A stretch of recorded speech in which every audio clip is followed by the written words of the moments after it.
This is a short video about how to read the TMP project accuracy, the historic data. So to do this, we're simply going to start by typing in the tmpproject.com up here, and it's going to pull up this main page. It'll automatically take you to the newdesign.php, which is our main page. Now you do not need to be logged in as a member to view this. Anybody can view this. And in order to view it, you're going to go and click right at the top here where it says accuracy. And you're going to be presented with 4 choices.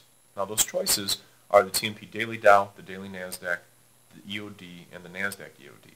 We're going to focus on the 2 Daily Dows, and the Daily Dow and the Daily NASDAQ forecaster actually read the same way. So we'll just go with the Daily Dow to make it easy. Up here you'll see an all-time accuracy rating, and that actually will end up changing soon to a net point forecast, and that's something that was explained in the letter to the president, from the president. So we're just going to focus down here on the box where the data is displayed.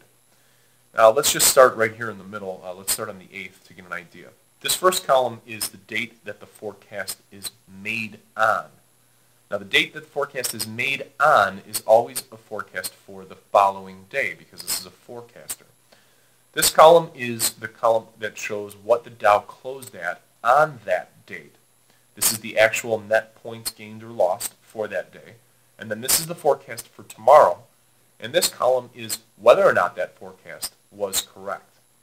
So let's start here and look at the 8th. Now in the 8th here, you see that on the 8th, the market closed at 10,552, down 13 points. And the forecast was made for the 9th. And in this case, on the 8th, it was forecast that the 9th was going to close down. Now if you take a look to simply find whether or not that was correct, you take a look at the next day, which shows up above the 8th on the 9th here, and the market actually closed at 10,564, up 11 points, and therefore it was not correct, and we see a no for the accuracy. Another example, we'll take the 9th. The 9th forecast that the 10th was going to be a down day, and the 10th closed at 10,567, up 2 points, which is within our margin of error, which is plus or minus a tenth of a point, which is located down here. So it forecast as correct. Accuracy was correct.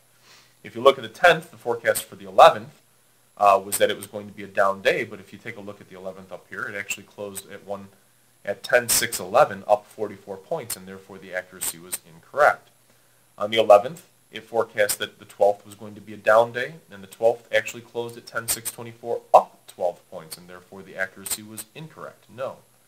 On the 12th, it forecast another down day for the 15th, and that day too closed up 17 points, and therefore the accuracy was no. And you can see here, even though the next day has not come up yet, that the accuracy for this forecast for the 16th was not correct, and so therefore today it must have closed up as well. So this is a quick tutorial. It's very easy to read once you figure out how to do it. As a recap, this is the date that the forecast is made. This is what the market closed at on this day. This is the forecast for tomorrow's day, and this is whether or not it's correct.